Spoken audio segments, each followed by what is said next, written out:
Dak Prescott is the kind of guy who always says the right thing, so you would expect that from him. But, Jeff, he's been, I feel, particularly effusive in his praise of Mike McCarthy. What are you hearing out of there, and what, if anything, should I be reading into that?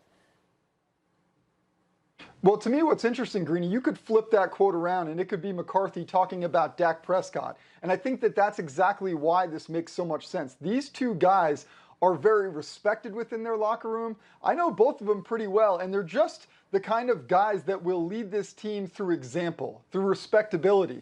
And I think that that's what Dak is now learning that Mike McCarthy has. And we should point out, by the way, what makes this an especially good combination, it seems like, is that Mike McCarthy, for all the criticisms that he took toward the end in Green Bay, a lot of that did have to do with the play calling. Aaron Rodgers would kind of get on his case. Aaron Rodgers, by the way, one of the more brilliant guys. I can't imagine what it'd be like calling plays for him. In Dallas, it will be Kellen Moore, the guy who was calling plays for Dak Prescott last year as well. So it feels like they've got some real good synergy in Dallas. Could help them in 2020 quite a bit. So, Mark, first time we've talked to you since all of this happened. We spent forever last year, you and I, talking about Dak Prescott. Now that he's playing on the franchise tag, I mean, you know what it's like when you are the quarterback of the team, you're expected to be the leader and all that kind of thing. Is that compromised in any way by these circumstances? The fact that the team hasn't committed to him long term, what, if any, impact do you expect that to have on him and their season? You know, I really don't see it impacting him. If anything, it's only going to push him because he knows he's on that one-year deal. He's got to continue to prove himself. And for Dak, the most important thing for a quarterback and a coach relationship is trust. And he said it. He used the words love and trust. But as long as you have trust, he doesn't have to love him. He's got to respect him. But as long as you can trust him to put you in good situations, he will be just fine and give you a couple breather plays. Your brain's going a million miles a second. Just a couple breather plays, some easy completions in between all those difficult plays, and I think McCarthy can do that for him. Yeah, Ryan, how about that? How about the idea of Dak here in this offense? Jeff brings up an interesting point.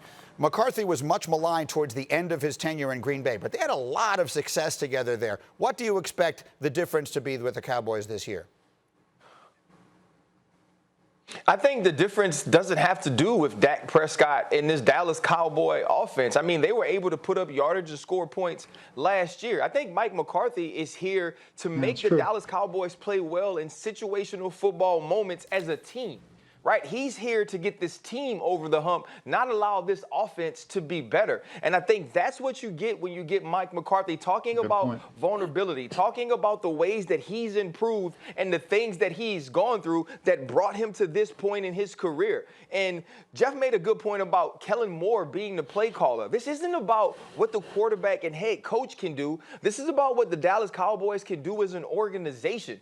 And I think that separation is a good thing. And let's look at Jason Garrett and Aaron Rodgers, the two people who these guys are coming from relationships with. They are totally different. Aaron Rodgers isn't Dak Prescott. Jason Garrett isn't Mike McCarthy. This is a breath of fresh air for everyone. And I expect this relationship to work. But if it's truly going to be a positive for the Cowboys, it's about winning those games when you have to beat a depleted Eagles team in the last game of the season to win the NFC East. And instead of Amari Cooper being on the field where he should be to earn his $100 million, he's sitting next to the head coach. Those are the changes that Mike McCarthy has to make. Really well put. Louis, your thoughts? Yeah, I think it's all about trust. And Mark started this off by saying that that's the most crucial aspect. And there's no question about that. When you have the trust of your players, then they will go the extra mile and really screw down on the nuance of the game. And Ryan was just referring to the nuance of the game being situational football, being third down, 2-minute end of half, 2-minute end of game, being about what players need to be on the football field in crucial situations, not having Amari Cooper on the sideline like he just alluded to when you need it. Those are the kind of things that it seems like Dak has already said, I trust Mike McCarthy to put us in those situations. That's where he's going to make the difference for us. Because I'll tell you this, it really doesn't matter how old you are as a coach, whether you're offense or defense. None of that matters. You know, what you look like, what players care about the most is, can you make me better?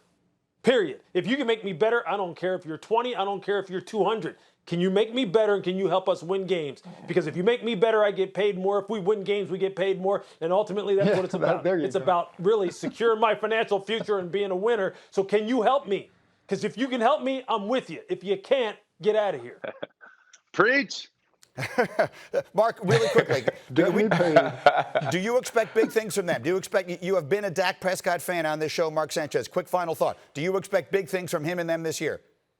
No, I can't jump ship now. I'm double down on Dak, triple down on Dak. I think it's going to be a great year for him. He's going to prove himself. He's going to sign a long-term deal.